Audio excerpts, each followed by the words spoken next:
आज हम श्रीमद् भगवद गीता में कर्मयोग अध्याय 5 कृष्ण भावना भावित कर्म में आगे पढ़ते हैं, आगे सुनते हैं। श्रीमद् भगवद गीता। जय श्री कृष्ण। निश्चल भक्त शुद्ध शांति प्राप्त करता है, क्योंकि वह समस्त कर्म फल मुझे अर्पित कर देता है। किंतु जो व्यक्ति भगवान से युक्त नहीं है और जो अपने श्रम का फल कामी है, वह बंध जाता है।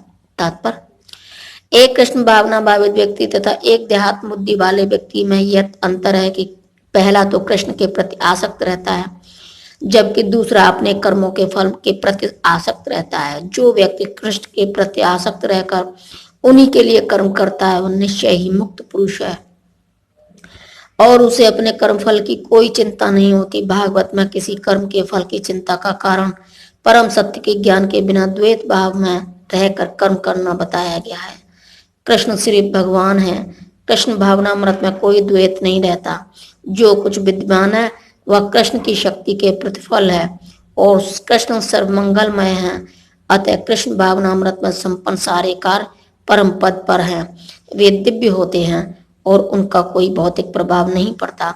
इस कारण कृष्ण भावनामृत में जीव शांति से पूरित रहता है, किंतु जो इंद्रिय तृप्ति के लिए लाभ के लोभ में फंसा रहता है, उसे शांति नहीं मिल सकती। यही कृष्ण भावनामृत का रहस्य है। यह अनुभूति कि कृष्ण के अतिरिक्त कुछ भी नहीं है, शांति तथा अभय का पद है। जब देहधारी जीवात्मा अपनी प्रकृति को वश में कर लेता है और मन में समस्त कर्मों का परित्याग कर देता है, तब वह 9 द्वारों वाले नगर यानी कि भौतिक शरीर में बिना कुछ किए कराए सुख पूर्वक रहता है। तात्पर्य: देहधारी जीवात्मा 9 द्वारों वाले नगर में वास करता है। शरीर अथवा नगर रूपी शरीर के कार्य प्राकृतिक गुणों द्वारा स्वतः संपन्न होते हैं। शरीर की परिस्थितियों के अनुसार रहते हुए भी जीव इच्छा अनुसार इन परिस्थितियों के परे में भी हो सकता है। अपनी परा प्रकृति को विस्मृत करने के ही कारण वह अपने शरीर को समझ बैठता है और इसीलिए कष्ट पाता है। कृष्ण भावनामृत के द्वारा वह अपनी वास्तविक स्थिति को पुनः प्राप्त कर सकता है और इस देह बंधन से मुक्त हो सकता है। अतः जो ही कोई कृष्ण भावनामृत को प्राप्त होता है, तुरंत ही वह शारीरिक कार्यों से सर्वथा विलग हो जाता है। ऐसे संयमित जीवन में जिसमें उसकी कार्य प्रणाली में परिवर्तन आ जाता है, वह 9 द्वारों वाले नगर में सुख पूर्वक निवास करता है। ये 9 द्वार इस प्रकार हैं। जीव के शरीर के भीतर वास करने वाले भगवान ब्रह्मांड के समस्त जीवों के नियंता हैं। यह शरीर 9 द्वारों यानी कि 2 आंखें, 2 नथुने, 2 कान, 1 मुंह, गुदा तथा उपस्थ से युक्त है। बद्धावस्था में जीव अपने आप को शरीर मानता है, किंतु जब वह अपनी पहचान अपने अंतर के भगवान से करता है तो वह शरीर में रहते हुए भी भगवान की भांति मुक्त हो जाता है। ये श्वेताश्वर उपनिषद 3.8 में। अतः कृष्ण भावना भावित व्यक्ति शरीर के बाह्य तथा आंतरिक दोनों कर्मों से मुक्त रहता है। शरीर रूपी नगर का स्वामी देहधारी जीवात्मा न तो कर्म का सृजन करता है, न लोगों को कर्म करने के लिए प्रेरित करता है, न ही कर्म फल की रचना करता है। यह सब तो प्रकृति के गुणों द्वारा ही किया जाता है। तात्पर्य: जैसा कि 7वें अध्याय में बताया जाएगा, जीव तो परमेश्वर की शक्तियों में से एक है, किंतु वह भगवान की अपरा प्रकृति है जो पदार्थ से भिन्न है। संयोग वश परा प्रकृति या जीव अनादिकाल से प्रकृति यानी कि अपरा के संपर्क में रहा है। जिस नाशवान शरीर या भौतिक आवास को वह प्राप्त करता है, वह अनेक कर्मों और उनके फलों का कारण है।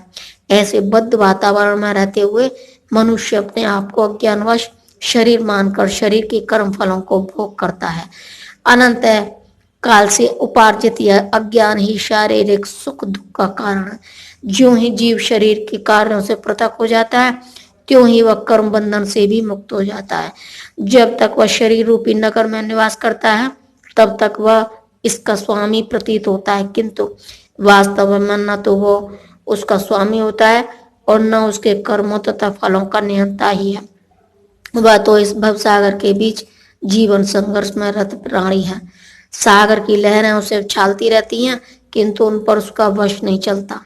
उसके उद्धार का एकमात्र साधन है दिव्य कृष्ण भावनामृत द्वारा समुद्र के बाहर आए, इसी के द्वारा समस्त अशांति से इसकी रक्षा हो सकती है। परमेश्वर न तो किसी के पापों को ग्रहण करता है न पुण्यों को, किंतु सारे देहधारी जीव उस अज्ञान के कारण मोहग्रस्त रहते हैं जो उनके वास्तविक ज्ञान को आच्छादित किए रहता है। तात्पर्य, विभु का अर्थ है परमेश्वर जो असीम ज्ञान, धन, बल, यश, सुंदर तथा त्याग से युक्त है। वह सदैव आत्मतृप्त और पाप पुण्य से अविचलित रहता है। वह किसी भी जीव के लिए विशिष्ट परिस्थिति नहीं उत्पन्न करता, अपितु जीव अज्ञान से मोहित होकर जीवन की ऐसी परिस्थिति की कामना करता है जिसके कारण कर्म तथा फल की श्रृंखला आरंभ होती है। जीव प्राप्त प्रकृति के कारण ज्ञान से पूर्ण है, तो भी वह अपनी सीमित शक्ति के कारण अज्ञान के वशीभूत हो जाता है। भगवान सर्वशक्तिमान है किंतु जीव नहीं है। भगवान विभु अर्थात सर्वज्ञ है किंतु जीव अणु है। जीवात्मा में इच्छा करने की शक्ति है, किंतु ऐसी इच्छा की पूर्ति सर्वशक्तिमान भगवान द्वारा की जाती है। अतः जब जीव अपनी इच्छाओं से मोहग्रस्त हो जाता है तो भगवान उसे अपनी इच्छा पूर्ति करने देते हैं, किंतु किसी परिस्थिति विशेष में इच्छित कर्मों तथा फलों के लिए उत्तरदायी नहीं होते। अतः मोहग्रस्त होने से देहधारी जीव अपने को परिस्थिति जन्य शरीर मान लेता है और जीवन के क्षणिक दुख तथा सुख को भोगता है। भगवान परमात्मा रूप में जीव का चिर संगी रहते हैं। फलतः वे प्रत्येक जीव की इच्छाओं को उसी तरह समझते हैं जिस तरह फूल के निकट रहने वाला फूल की सुगंध को। इच्छा जीव को बद्ध करने के लिए सूक्ष्म बंधन है। भगवान मनुष्य की योग्यता के अनुसार उसकी इच्छा को पूरा करते हैं। आपन सोची होत नहीं, प्रभु सोची तत्काल। अतः व्यक्ति अपनी इच्छाओं को पूरा करने में सर्वशक्तिमान नहीं होता, किंतु भगवान इच्छाओं की पूर्ति कर सकते हैं। वे निष्पक्ष होने के कारण स्वतंत्र अणुजीवों की इच्छाओं में व्यवधान नहीं डालते, किंतु जब कोई कृष्ण की इच्छा करता है तो भगवान उसकी विशेष चिंता करते हैं और उसे इस प्रकार प्रोत्साहित करते हैं कि भगवान को प्राप्त करने की उसकी इच्छा पूरी हो और वह सदैव सुखी रहे। अतः वैदिक मंत्र पुकार कर कहते हैं, भगवान जीव को शुभ कर्मों में इसलिए प्रवृत्त करते हैं जिससे वह ऊपर उठे। भगवान उसे अशुद्ध कर्मों में इसलिए प्रवृत्त करते हैं जिससे वह नरक जाए। जीव अपने सुख दुख में पूर्णतया आश्रित है। परमेश्वर की इच्छा से वह स्वर्ग या नरक जाता है, जिस तरह वायु के द्वारा प्रेरित बादल। अतः देहधारी जीव कृष्ण भावनामृत की उपेक्षा करने की अपनी अनादि प्रवृत्ति के कारण अपने लिए मोह उत्पन्न करता है। फलस्वरूप स्वभावतः सच्चिदानंद स्वरूप होते हुए भी वह अपने अस्तित्व को लघुता के कारण भगवान के प्रति सेवा करने की अपनी स्वाभाविक स्थिति को भूल जाता है और इस तरह वह अविद्या द्वारा बंदी बना लिया जाता है। अज्ञानवश जीव यह कहता है कि उसके भवबंधन के लिए भगवान उत्तरदायी है। इसकी पुष्टि वेदांत सूत्र 2.1.34 भी करते हैं। भगवान न तो किसी के प्रति घृणा करते हैं न किसी को चाहते हैं, यद्यपि ऊपर से ऐसा प्रतीत होता है। जय श्री कृष्ण।